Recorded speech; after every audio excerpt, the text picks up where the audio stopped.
dignitaries on dais and esteemed participants. First of all, I would like to thank WTR and NABARD for having given me this opportunity to be here this evening.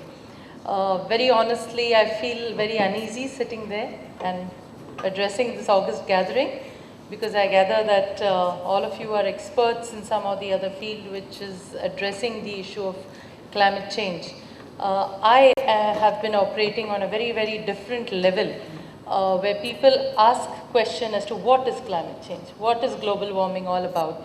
And that is exactly what Dr. Patwardhan was saying, that one has to collaborate between academicians, researchers, scientists, and the policymakers. And I would say even go down a step further, because the people who are actually impacted because of climate change are people who don't know what all the science is about.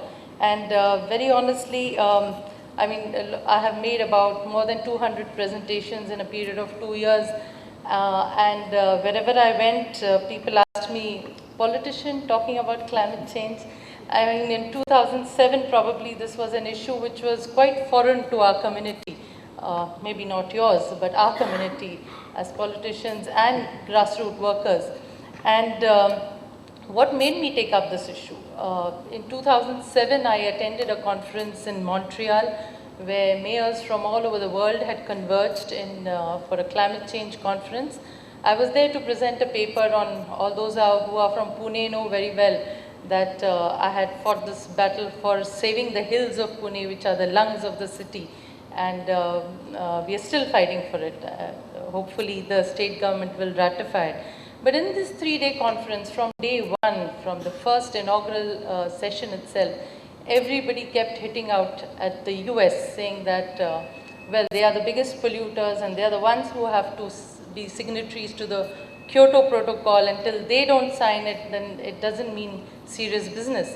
At the valedictory in that 3-day seminar, we had the mayor of New York who stood up and said, I've been hearing what's happening all 3 days, and here I want to address the gathering and say that even though George Bush, because he was the president then, is not a signatory, or USA is not a signatory to the Kyoto Protocol, me and several mayors like me have decided to bring down our carbon footprint. We were about 700 congregated there, and obviously he got a standing ovation, because this is something that really means that they were serious about climate change. We know the Rio Declaration Agenda 21 addressed exactly this issue, that when you think globally, whenever it's a global issue, basically solutions are at the grassroots level. And therefore think globally and act locally. And this was exactly what was happening in the US. 2 years back, when Mr. Lobo and me were at a workshop which was addressed by Mr. Al Gore himself, that's when I asked him, I told him about this incident, and I said how inspiring it was, because that is what made me take up this issue. If some mayors there in the US can do it, why can't we do it in India, and why can't it start from Pune?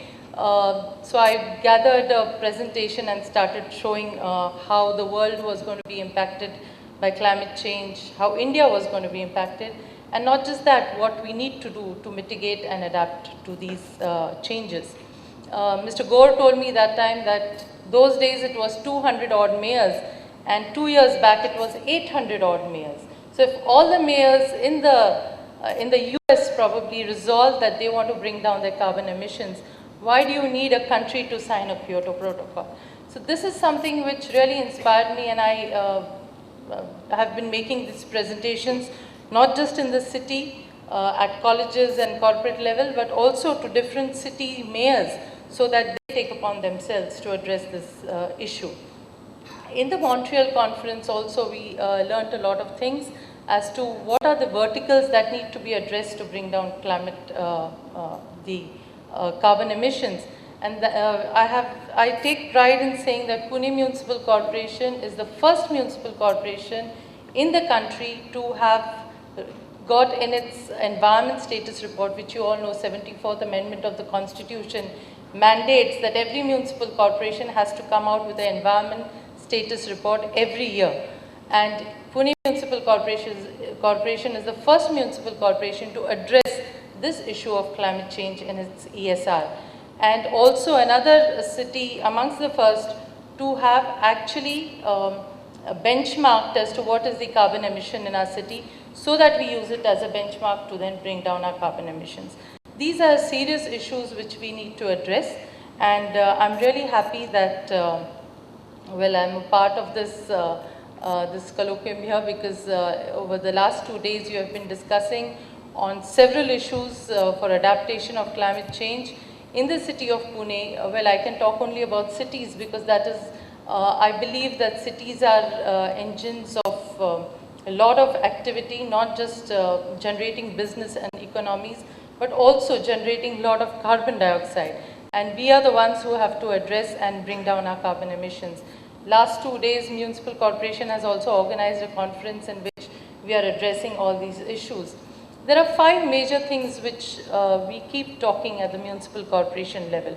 One is that we have to bring down our carbon emissions as far as transportation is concerned. After agriculture, transportation is something which is a major contributory to the carbon emission. And it was nice to hear from Dr. Patwardhan that we are far away from peak oil, because when we read that we are close to peak oil, we keep saying maybe 2050 we'll be falling short of diesel and petrol, and then we are going to face a problem. But whatever it may be, even if we are far away from that, we have to realize that major carbon emissions come from transportation. We have to move on to better public transportation system, so that you and me give up our vehicles and start using public transportation. That is one thing which every city needs to do. Of course, there are a lot of arguments as to whether a metro is better or whether a BRT is better. But then I think awareness creation amongst people is also very, very important. It's very easy to say when you read about when we started off with the BRT, there were news in the newspapers saying that just do away with it, because there are 10 accidents already in the first 2-3 months. But then when you see a longer vision, probably you have to convince people that probably your design has failed. And yes, it had failed. Probably you don't have proper signals, signages to make sure that people don't jump over. Probably we have to inculcate amongst ourselves better civic sense, so that we restrain ourselves from crossing where we are not supposed to. So these are things which have to be done, rather than saying that do away with the BRT. Because public transport is something that we will have to look forward in future. There was a High Court judge who came to the Symbiosis Law College, and I say this incident quite a few times. He was saying, I don't know, he has supposedly written it in one of his judgment. I have not been able to lay my hands on that judgment. But he said, if at this rate the pollution keeps increasing, in future it will be disastrous to humankind. Because a pregnant mother, when she is nursing a child in the womb, she doesn't get pure oxygen.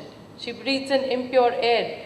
Probably the brain, which needs proper oxygen, does not develop properly, and in future you will have more and more mentally handicapped children. Now that's not the kind of future we want to give our children. So we will have to work seriously on this issue and make sure that we dissuade people from using private vehicles.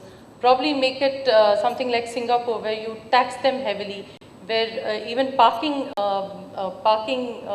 license is much more than what we have today. These are things probably which will have to come in our policy making. Secondly, electricity. A lot of people, when you say that we are addressing the problem of climate change, you must conserve in energy. You should not use electricity as much as you do. Probably in the malls and hoardings that we have on the roads, you have to have better probably solar energy, solar lit lamps or LEDs, but this is not what we are doing today. When you say that, they wonder how it is connected to climate change. Now this is a gathering who obviously knows how it's connected, but people down there don't know about it.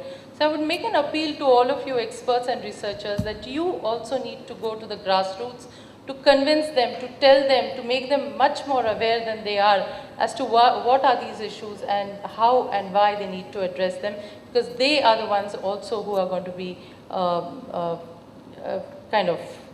going to be affected because of this issue.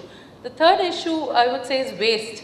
Today we have a Supreme Court ruling, we have municipal solid waste rules, laws in place which say that you have to segregate your garbage into wet and dry. How many of us do it as citizens? We always blame the government is not doing that, government is not doing this. But how many of us are really complying to all these rules and laws? And the answer is negligible.